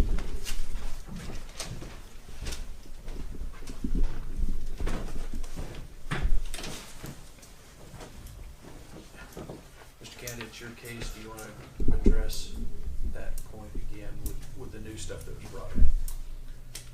Well, I'm still trying to find out who it is. And I'm also trying to read the address under the 201 Girard. It looks like someone wrote over the address, so I'm still not sure that, I can't make anything out on the line except for the word Metropolis and Matsack. So I'm still as puzzled as I was before.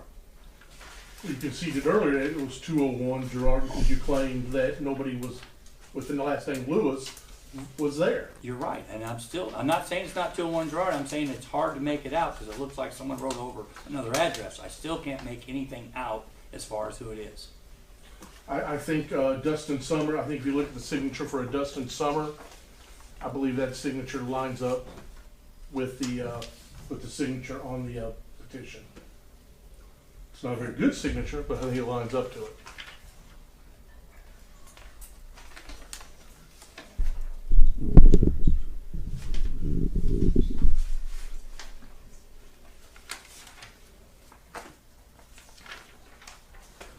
Do you know what exhibit was that of the board's exhibit? It would have been the last one of the ones you just handed me. I don't know what number that would be. 14 should be.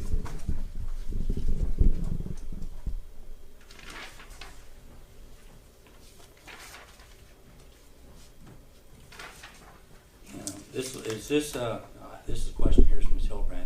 Is that a 4? Today's date? Is it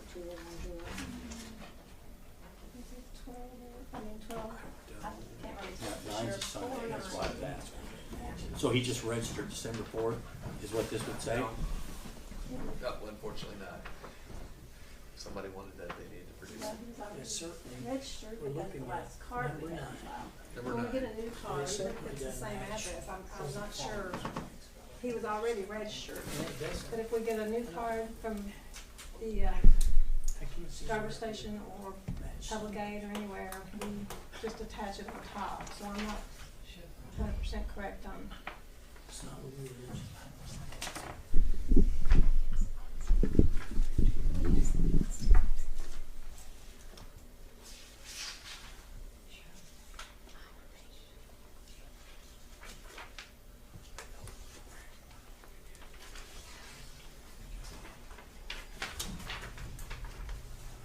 Mr. Curry, tell us again, we've got a lot of paper. I understand. We're looking at a lot of different things. I understand. You're still, it's page 2, That would be page 1, page 1, line 9. line 9. right? And you're saying that is whose signature? Dustin Summers. It was one of the 5 exhibits that you were just handed. And Dustin is, That's right here. And that's his brother, Kevin.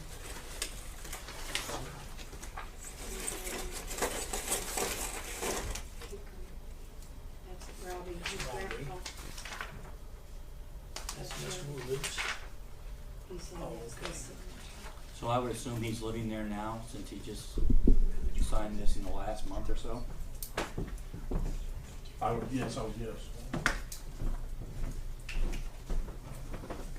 that's kind of funny out there. I went by there looking for that address when I was doing it. The power had been turned off over there, so there hadn't been anybody living there.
So that's the only one we lacked for discussion was who resides of the 5 people that live at. Well, yeah, I think we were, are we gonna go in order these now and you object or keep them in order? Is that what we're doing now? I'm asking, I don't know. Well, actually, first off, is there anything else anybody has to present? Mr. Kennedy, it's your Not percent, but I want to remind everybody, even if we don't knock off all these signatures, I am still contesting that the Nichols is neither one signed theirs. And that I want the entire sheet invalidated because neither signature matches either signature on that card. On that page. Yes. And I will, when we get to that point, I do have a rebuttal for that. well, you need to make it now. Okay. This is your problem. No, that's fine. Illinois statute, and I can enter this into, I didn't make enough copies of for everybody, but it's a Illinois case of Crossman versus Board of Election Commissioners, where it states that he might contend that those 2 signatures were not presented by somebody, but without affidavits saying that they're not theirs, that's not continuance of, he can't prove fraud. And in this case of Crossman versus the Board of Electors, it states in this case, and you can read it, that without the prevalence evidence overbearing that there's fraud, that you cannot throw whole sheets off of a petition. If I need to enter this.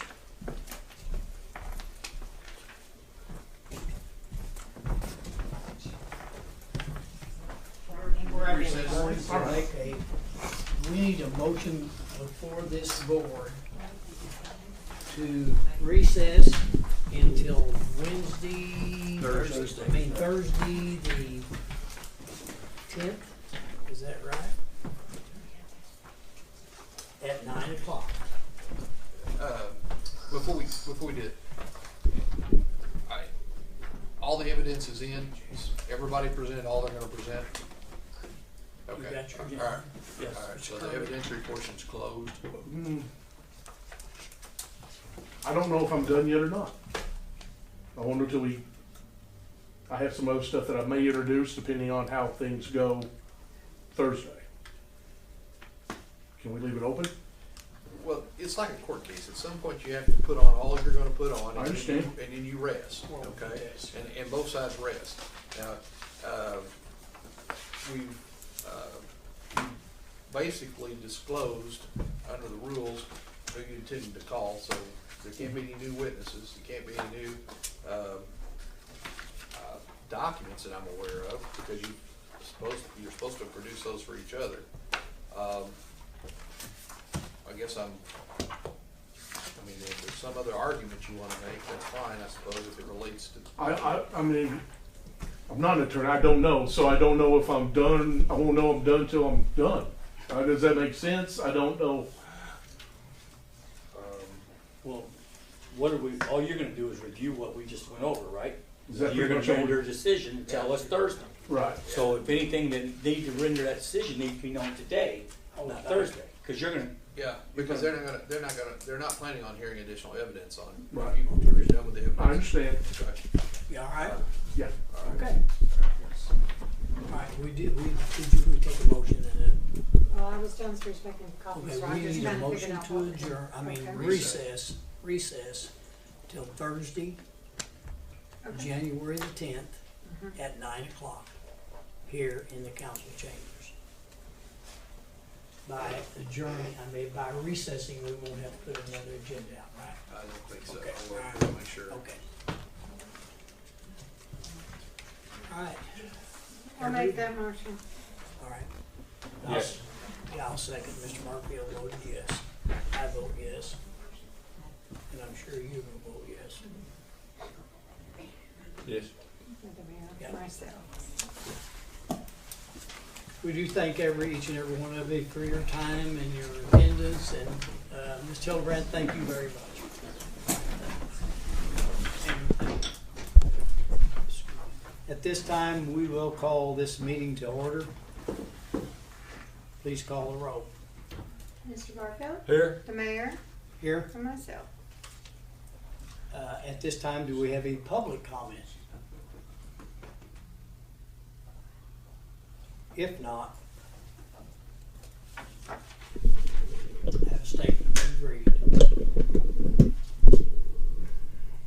here to rule upon the objections made by Mr. Canada to the nominating petition of Mr. Curley. We have heard the testimony of the parties and consider the evidence submitted by the parties. We have compared the challenge signatures and addresses to the voter registration cards produced by the county clerk, and in some instances to specific exhibits. Based upon the record, we are sustaining the following objections. Number 1, 2, 3, 4, 6, 7, 8, 9, and 10. We also find that the circulator of the nominating petitions exhibit a total disregard for the state election code. We order that 11 signatures be stricken. We find that Mr. Curley has 17 valid signatures, 3 less than the minimum of 20 required to have his name placed on the ballot as a candidate for alderman in Ward 2. And I would like to say also that we as a board here of elected officials in the city metropolis, we do take each and every challenge that ever comes before us very seriously. We're very fortunate to live in a country like the United States that our forefathers have sacrificed greatly, that gives us the opportunity to serve and represent our community and our state and our federal and our state governments. So in saying that, Mr. Cable, sir. You'll need a motion to approve the decision of the board, Mr. Mayor. We do need a motion to approve the decision of the board to go on by. I'd like to say something first, if that's all right. Yes, that'd be okay. I mean, I thought the reason we continued this meeting from the other day was so we could go through these and strike them one at a time. I mean, why was the meeting continued from the other day? Why did we not finish this Monday? Well, it is the job of the board to go through each and every one of these, and we have gone through them each and every one individual. And at this time, Mr. Curley, I think we are going to vote. I'll make a motion. Make a motion. Second. Call the roll, please. Mr. Barfield? Yes. The mayor? Yes. And myself. I have a comment. Can I make one? Is that allowed or no? Well, we've already had public comment, Certainly. but we don't mind. Go ahead. Sure, so I like to say. State your name, please. Oh, sure. Trenton Butler. All right, sir. So my comment is, my understanding the meeting today was to go through the signatures. Otherwise, why didn't you guys vote at the previous meeting? And then in addition, if Mike here has any evidence that supports his signatures, shouldn't he be at liberty to disclose that to the board here? And that be taken into consideration? We've already did that, sir. Oh, okay. That notice was given, and both parties appeared and presented evidence, and they were told to present their evidence on that date. The only reason the decision wasn't rendered, one of our members had an appointment, and we were getting to the end of time when we just didn't have enough time. Oh, okay. So they were to come back today and finish with the ruling. They presented all their evidence, they had all their exhibits, they'd shown them. The cards, as you said, were examined. You know, why didn't they look at signatures? They did all that today. Okay. That was already taken care of. There were no more exhibits or anything at that time. And neither party requested continues to do anymore. So that was that. So we announced then that we'd come back and render a decision today. They said they'd take it under advisement, and they now say they'd render a decision today. So The point I make is though that, I mean, I would like to know why each individual signature was thrown off. We do have a document that will state that. Okay, And we will present. I have the signature cards also, and there's at least 5 that appear to be they match the signature on the petition. Yeah. So there has to be a reason why you know. The board is required by law to provide its factual findings as well as state its conclusions, and that's contained in the order that they're gonna approve, and you'll receive a copy. Both parties, if they feel like they weren't treated properly, have the right to appeal within 5 days of receipt of this today, and we'll give it to you today, so that you can appeal by filing a petition for judicial review with the circuit court here in Massac County. And if someone does that appropriately, then the record of all the proceedings in this case will be transmitted to the circuit court for review. Okay. My main statement is that I was under the impression that we were gonna go through each one of those individually today. That's why we continued it from Monday.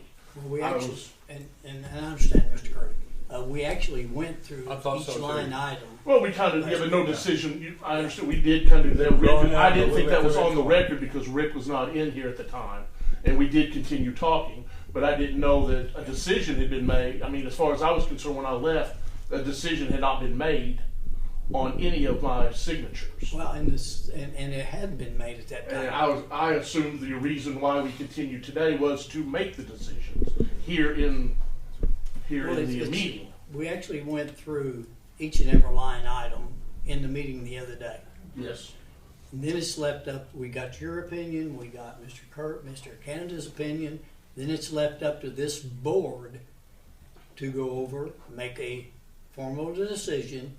We have When did the gone through board each one. do? I'm sorry for interrupting. When did the board do this? I assume each individual member did. Yeah. This is the next meeting we have convened. Each member is considered. Each member is. Right. I've talked to each one, and I'm not going to go into that because that's attorney-client privilege. But they're going to vote on a decision, and that's their decision. That's the process. But when was it voted on? When did you all make They're it? going to vote on it We're right gonna now. vote it right They're gonna now. vote on it right now. We do have a motion, we do have a second, and we've already called the roll and we voted, and So if you will sign the. yeah, we will sign these orders, and we will give you a copy of it before you leave. And I'd ask Jan to file stamp them, I got it. so they're part of the official record. We just need to put one in the record. That's the.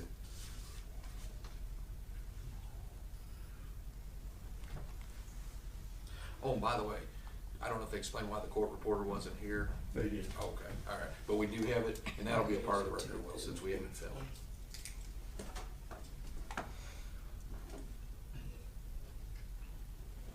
Mr. Barfield, do you have a pen? Yes, sir. All right. You go sign on the back there.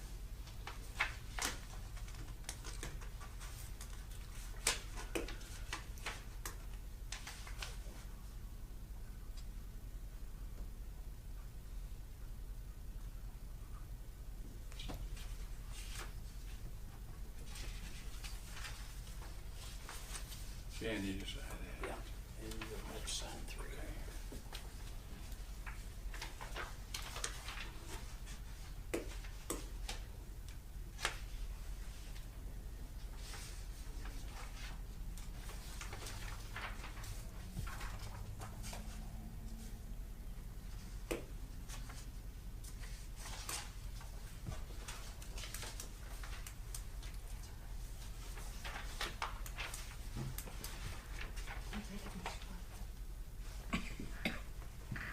Take it.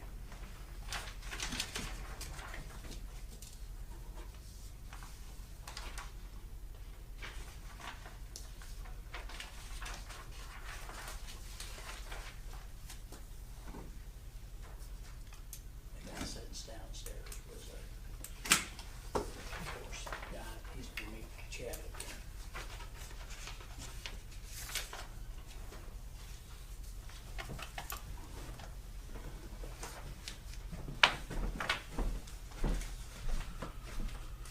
Oh, I mean, I got another one here I'll sign. We need one for each of them, and one for the record. You got the file, these need to be file stamped too, if you would, please. Well, that's all, we've already signed all we need then, don't we?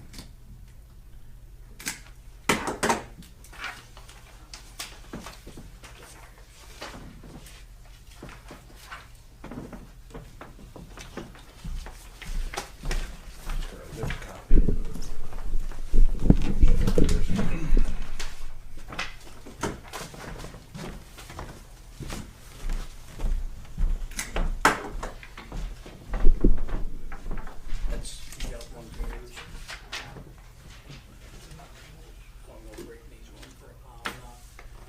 If there is nothing else, we do need a motion to adjourn. I'll make that motion. I'll second. Call the roll, please. Mr. Barfield, Yes. the mayor, Yes. and myself.